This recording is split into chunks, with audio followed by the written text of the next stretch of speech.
Three money habits that keep people broke. I would say the first thing is not investing at all. And the reason why not What investing should at they all. invest in? So the first thing is outside of investing in yourself, because the reason why people are broke or people don't lack the money they should is because they don't know how to operate money.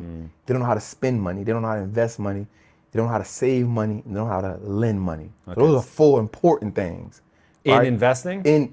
Just money principles. Learning how to save, learning how to spend.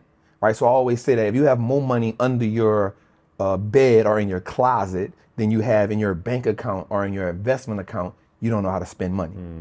Right? So one is learning how to spend, learning how to save, learning how to invest, learning how to borrow. Right? So those are four important things just in money lessons, money principles. Right? So if you don't invest your money, then you're now saying that the only way that I can grow my money is based on what I can physically do. Right, time for money. Right? Time for money, which is never an even exchange because you can't work 24 hours a day, but your money can. Like you need a break, you need rest, you need lunch, but your money doesn't. So the most powerful one is just not investing at all. Right? The next one is spending money that we don't have. I've read a stat that said most people spend $1.04 for every $1 that they make. So now we're spending more money than we actually have. At that point, you can never catch up. So I remember when I used to work my job, when I was working, right? I remember when I would get overtime. I would always figure out how much of that overtime was, and I will always account for it in my head. So most people do that. If they get overtime, they've already spent that money before it hits the paycheck. Yep. They already know what they're gonna spend it on.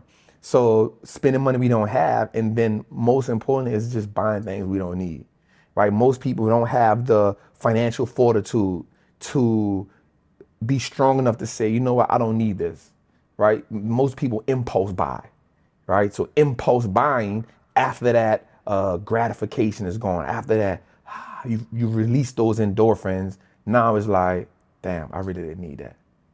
But it's too late because you've already bought it, right? So those are three important things. Just before we even dig deep and just going into other things that are anchoring us to like poverty and not being where we want to be and financial abundance, all those amazing things, those three things are most important. Not investing, spending money that you don't have, and not having that financial fortitude to not buy the things you don't need, right? Like if you buy some shoes, like, do we need every pair of tennis that come out, every pair of J's that come out, right? Does the woman need every dope bag that she sees, right? I'm not saying that it's not cool, but you need every one, right? So I think having that financial fortitude not to spend on those things that you don't need, that'll like catapult you on a journey. Because the more money you don't spend on things you don't need, now double back to the more things you can invest in, right? And that's truly the key to wealth. It's not entrepreneurship, which is dope, but building wealth is for everybody.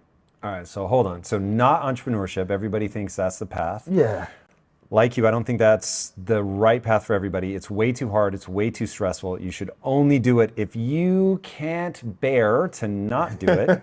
But how is wealth for everybody? For real, for real. Because right now, as we're recording this, we're in a recession. I don't know if you would say that, but Yes, I we will. are. And I'm angry at the government for playing word games. Yes. By the normal metric, we are in a Yeah. recession. I think things are going to get worse before they get better. And I think course. people need to understand how to navigate money to make it through this, or it is going to be a bloodbath in the streets. I've heard you say, and this is just factually true, the people that suffer in a recession are the middle and low class. 100%. So it's like the people who know the least about money are the ones that are going to get battered by what we're about to go through. Yes. So how do we navigate this period? What is it that, so we know the mistakes that people make. Why do they make them? And how are you going to help people out of that? All right, so first let's just double back to entrepreneurship, right? So you don't have to be an entrepreneur to build wealth, right? So we know that entrepreneurship is the underlying catalyst to America, right? So someone having a brave idea to step out and say, I want to build this business, and then that business contributes to humanity. How do you know that? How do I know what?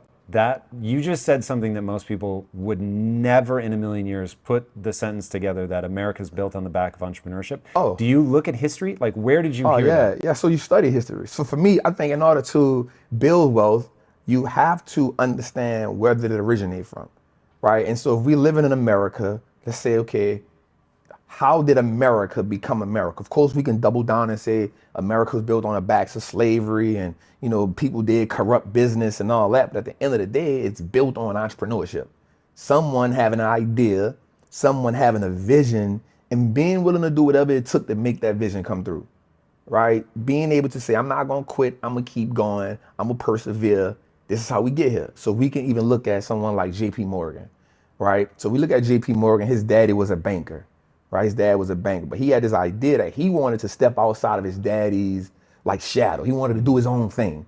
So he partners with Thomas Edison, right? He partners with Thomas Edison, has Edison Electric, right? And then at the time, Thomas Edison was giving us electricity. You had Nikola Tesla saying, yo, we have something better than what he has. So they get this World Fair is going on, and Thomas Edison and JP Morgan Chase are bidding against Tesla for the electricity bid to run this fair, right? Tesla wins the bid. Thomas Edison is beat. JP Morgan's like, I thought you said no one could beat you in this. So he comes back and says, okay, I'm gonna prove that what he's doing is wrong. So he does the first actual electric chair execution, but it goes wrong. They wind up literally burning the man alive. So here's what JP Morgan does. Just to sum it up, JP Morgan buys all of the shares in Thomas and Edison Electric. I think the guy name is Wittenhouse, who funded Tesla. He tells him that Tesla stole the idea from Thomas Edison. He brings him to court. The guy says, no, you didn't. JP Morgan said, well, I know you don't want to go to court with me because court costs money. Your money is all tied up in this. Here's what I want to do. I want to just buy from you.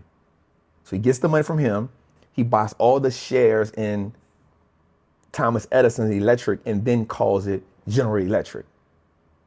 You feel what I'm saying? So when we think about entrepreneurship, it's saying JP Morgan saying, you know what? I have an idea, right? I have an idea that I want to come from under my father's shadow, but I may not have, this is the dope part about investing. I may not have the actual business, but if I can buy the business, pioneer it the way that I want, give it the integrity that I want, then now this business can reshape America. This isn't an American business, it's a man with an idea.